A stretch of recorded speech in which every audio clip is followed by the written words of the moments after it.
smart move because this is the place to be on Election Day right here in the John Fredericks Radio Network. Joe, you're on the line. Tell us about your race. How do things look? Good morning, John. First of all, thank you for those kind words. I just finished voting. I'm heading to Petersburg now. John, I feel very confident today.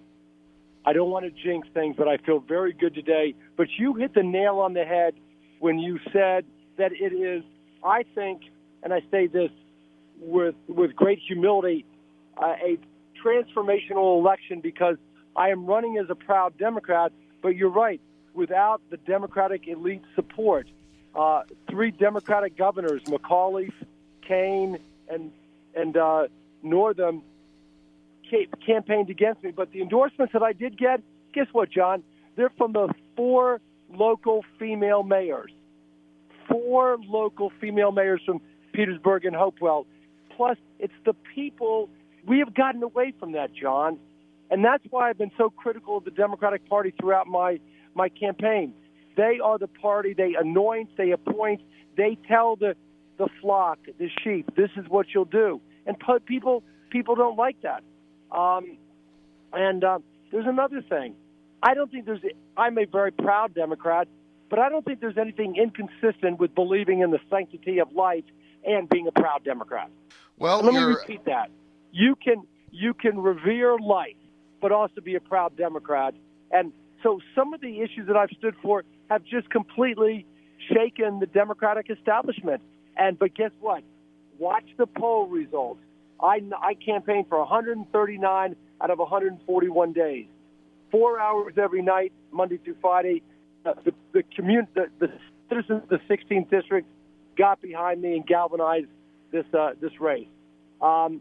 It's going to be transformational for a lot of different reasons, and I'm excited about it, John. What kind of turnout do you expect? I expect north of 10,000.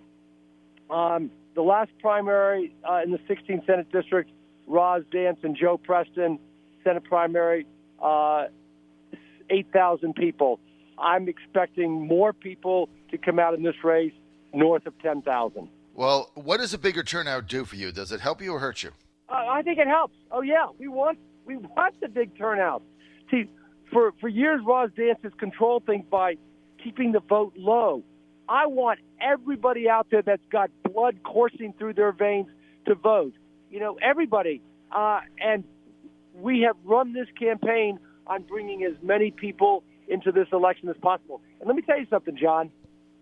Independents, people that are independents, Republican-leaning, Democrats, from all ilks will be out there voting today.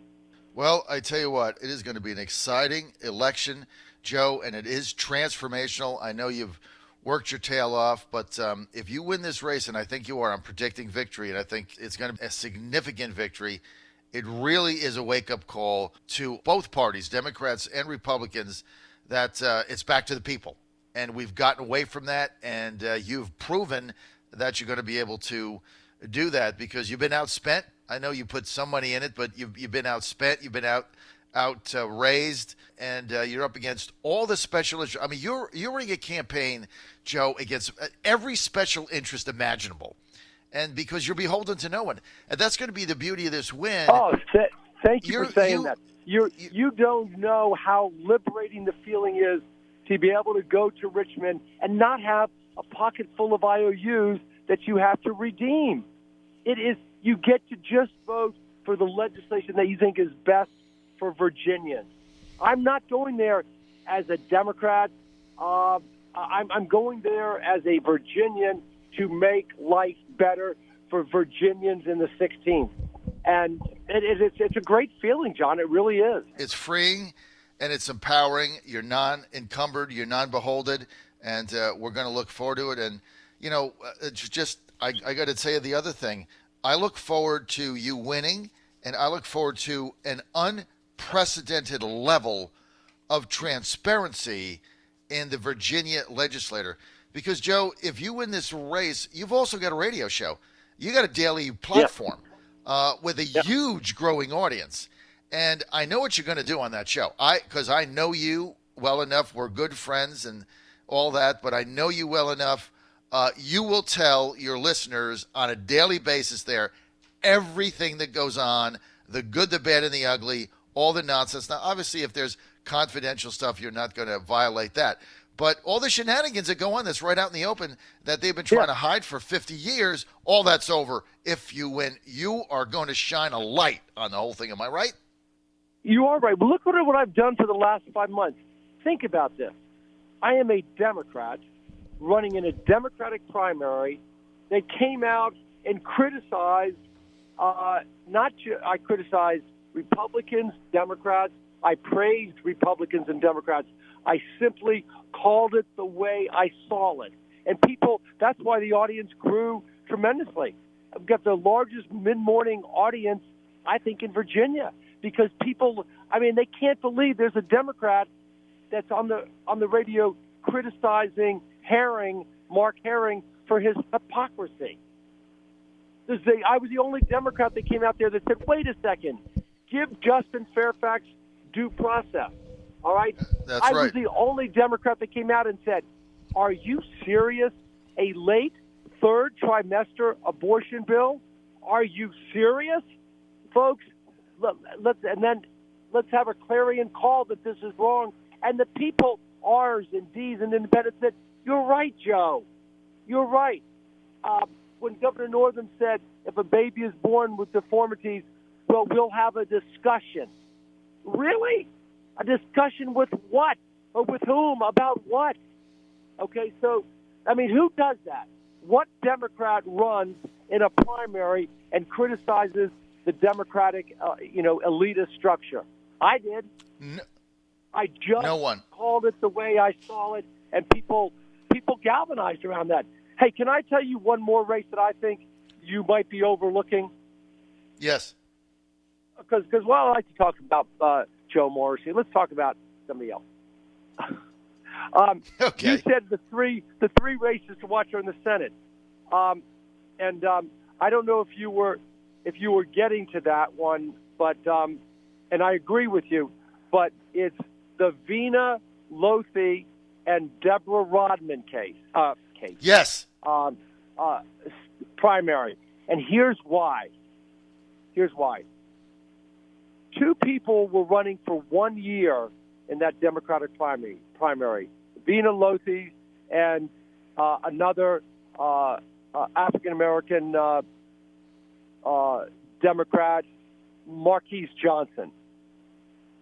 Then the Democratic elitists, the party that's supposed to stay out of primaries, said, we don't think your color can win. Let's put Rodman in. Now, Rodman she was a freshman delegate, upset John O'Bannon. And the party did a poll. The party promised her $1 million in November, and she ran. Let me tell you something, John, and your audience. The Democratic folks out there, the voters, the ones that matter, don't want the Democratic Party dictating to them who their nominee will be. And that's what the Democratic Party did there. I looked for Deborah Rodman to be defeated, Vina Lothe to win that primary. Okay? So you really think Vina can win? I'm kind of leaning that way, but, you look at the money that Rodman has in the name ID, but you're right. They kind of handpicked her, dumped her in there. Vina has been running for a year. Kind of handpicked her? Kind of? They came to her and they said, you are the right person, so you have the right look to beat the Republican in November. We want, and Rodman says no at first. No, I'm a freshman delegate, and then they said we want you. Boom, gives up her House seat, running for the Senate, and the people. I'm telling you, John. I'm telling you, you got to feel on this. The Democrats don't like being dictated what to do. I'll give you an example. Do you remember what happened last Thursday? Senator Dance, my opponent this morning, leaves and goes to California for the waning days of the campaign, but brings in a D.C. politician, Tim Kaine, to do commercials for her. Right. You know what I did? I got two folk up at Karen's Beauty Salon in Petersburg that did a commercial, and they said, hey, Joe's been to our door. He asked us our opinion.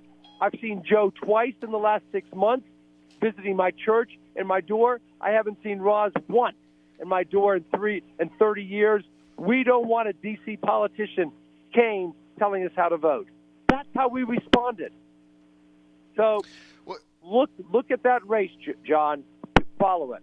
You know what? I haven't made my predictions yet. Normally I do that on Monday. I said I do it at noon because there's still some that I'm undecided on, and that was actually one of them. But look, I think you're absolutely correct. They don't like to be told who to vote for, and that is really what the Democrats have fallen in. Let me read you, Joe. I know you got to get back to campaigning.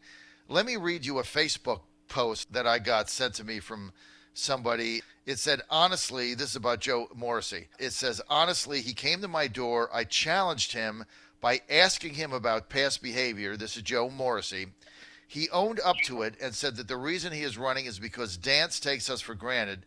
He said, my multiple attempts to reach the dance campaign have been fruitless. This is a Facebook post. He says, the query is vote for someone who was present but has an interesting past, or vote for someone who doesn't give a bad word about my community. It's a really tough choice. And then he says, I haven't received a mailer from Dance, but Morrissey spent 30 minutes on my porch with me as I was throwing figurative daggers at him. Who do you think I'll vote for today? This was his Facebook post, Joe. So you came to his door. He was for Dance. You talked to him for 30 minutes. He threw all kinds of shade on you. And you were like, hey, dude, I get it, but I'm going to fix your pothole. And now you got his vote. Hey, you know something? You know who the first person was that called me Senator Pothole? Me. You. Yes. But guess what? I'm proud of that. I'm proud. Listen, the Washington Post did a story on the Dance Morrissey race. And the reporter was down following me and followed Dance. They went to one house, and this is reported in the Washington Post. And the person at the door had a Morrissey sign and said, listen, look at my sidewalks, Senator Dance. They're crumbling. What have you done? And this was reported in the Post. Dance said, that's not my job. That's not my duty to fix your sidewalks. That's city council. What? All politics is local. Yes, I had that same job when I was a delegate. People had problems with their roads, the road surface, standing water. I got on the phone to VDOT. I got in touch with their board of supervisor or city council. I went back and looked at it. I'm proud to be Senator Pothole. Okay? You want your local officials to your legislators to take care, right, help you, get things solved. Nothing is beneath me, John.